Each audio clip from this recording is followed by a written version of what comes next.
Hi, welcome to my channel. Thank you for joining me. Today I'm going to be talking about the step-to-step process that you need in order to apply for a UK healthcare visa. If you haven't already done so, please subscribe to my channel, share, comment and like my page. That's if you're enjoying the content that I'm bringing to you. So let's get right into it.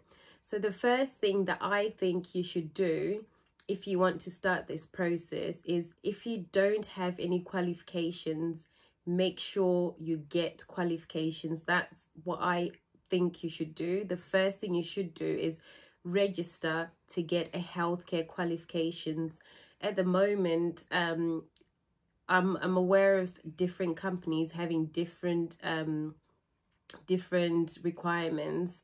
So what I'm aware of is companies are accepting home-based care training with experience on it. I know that they're accepting Red Cross nursing aid, and they're also accepting St. John's ambulance nursing aid. So those are the ones that I'm aware of. So if you're in a different country and you want to do training, I would recommend that you do trainings that are quite similar to the ones that I've mentioned, because those three, we're aware that they are accepted as a training, as a care training. Just to touch on that, I know some employers have started to train their own staff. So not everybody's doing this, but some employers are offering in-house training. So it's worth checking with your employer whether they would want you to have an in-house training, or they prefer for you to have an alternative outside. But my advice to you is, if you have no experience whatsoever, have training outside, have your work experience, because once you come to the UK and you start working, it's better to know more than to know less, because there is a lot to know.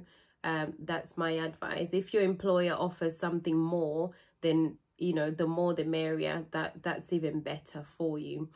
After you've done that, the next step is apply for a passport if you haven't got one already. Once you've got your passport, the next step will be for you to apply for your TB test. So you need to be TB clear before you come into the UK. So after you've done that, I would recommend that you book your English language test. So I've got a separate video on the English language test. If you haven't seen it, check it out. It's called UK Visa / English test.